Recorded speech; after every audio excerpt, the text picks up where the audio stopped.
കോട്ടയത്തേക്ക് പോയാൽ Toby Johnson വിവരങ്ങളുമായി ചേരുന്നുണ്ട്. ടോബി, കേരളത്തിൽ അതൊരു ഹർത്താലിന്റെ പ്രതീതി തന്നെ ഉണ്ടാക്കും എന്നാണ് നമ്മൾ മനസ്സിലാക്കുന്നത്. പ്രധാന പ്രതിപക്ഷ ട്രേഡ് യൂണിയനുകളൊക്കെ ഈ പൊതുപണിമുടക്കിന് ആഹ്വാനം ചെയ്ത് കഴിഞ്ഞിട്ടുണ്ട്. പൊതുജനങ്ങൾ അതിനോട് സഹകരിക്കണം എന്ന് അഭ്യർത്ഥിച്ചു കഴിഞ്ഞിട്ടുണ്ട്. കടകമ്പോളങ്ങളൊക്കെ അടഞ്ഞുകിടക്കാനുള്ള സാധ്യത, വാഹന ഗതാഗതം വലിയ രീതിയിൽ തടസ്സപ്പെടാനുള്ള സാധ്യതയൊക്കെ വരും മണിക്കൂറുകളിൽ നമ്മൾ കാണുന്നുണ്ട്. എന്താണ് കോട്ടയത്ത് രാവിലെ കാണാൻ കഴിയുന്ന കാഴ്ചകൾ, ടോബി?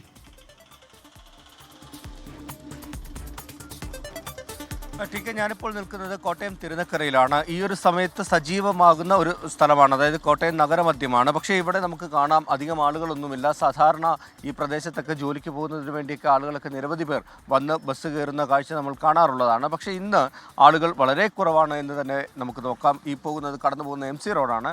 MC റോഡിലും സമാനമായ രീതിയിൽ വാഹനങ്ങൾ കുറവാണ്.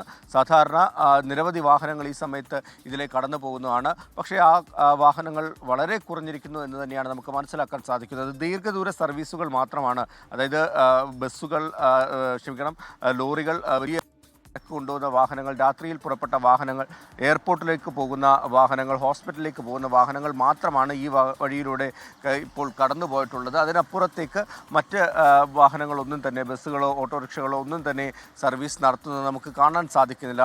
വരും മണിക്കൂറുകളിൽ കുറച്ചുകൂടി പണിമുടക്ക് എന്നുള്ള കാര്യത്തിൽ തൊഴിലാളി ദ്രോഹ ലേബർ കോഡുകൾ പിൻവലിക്കുക, അതുപോലെ തന്നെ മിനിമം വേതനം ഉറപ്പുവരുത്തുക തുടങ്ങിയ ആവശ്യങ്ങൾ ഉന്നയിച്ചുകൊണ്ടാണ് ഈ ഒരു ദേശീയ പണിമുടക്ക് നടത്തുന്നത്. അതുമായി ബന്ധപ്പെട്ട് കഴിഞ്ഞ ദിവസം കോട്ടയം ജില്ലയിലെ നേതാക്കൾ ഒരു വാർത്താ സമ്മേളനം നടത്തിയപ്പോൾ പറഞ്ഞത്, ഒരു തരത്തിലും ജനങ്ങളെ നിർബന്ധിപ്പിച്ച് വണ്ടികൾ തടയുകയോ അല്ലെങ്കിൽ കടകൾ അടപ്പിക്കുകയോ ചെയ്യില്ല. പക്ഷേ ഈ ആവശ്യങ്ങൾ മനസ്സിലാക്കി സഹകരിക്കാൻ പൊതുജനങ്ങളും മറ്റുള്ളവരും തയ്യാറാകണമെന്ന ആവശ്യമാണ് അവർ മുന്നോട്ട് വെച്ചത്. പക്ഷേ നമുക്ക് ഇന്നലെ വൈക്കത്ത് നിന്ന് ലഭിച്ച ഒരു വിവരം, ഇന്നലെ നിർബന്ധിപ്പിച്ച് ചില സ്ഥലങ്ങളിൽ നാളെ കട തുറക്കരുത് എന്നുള്ള ചില നിർദ്ദേശങ്ങൾ നൽകിയതായിട്ടുള്ള വിവരങ്ങൾ കൂടി ലഭിക്കുന്നുണ്ട്.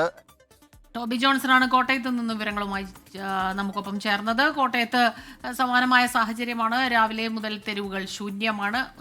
ഒറ്റയായിട്ടുള്ള ചില വാഹനങ്ങൾ മാത്രമാണ് ഇപ്പോൾ അവിടെ കാണാൻ കഴിയുന്നത്.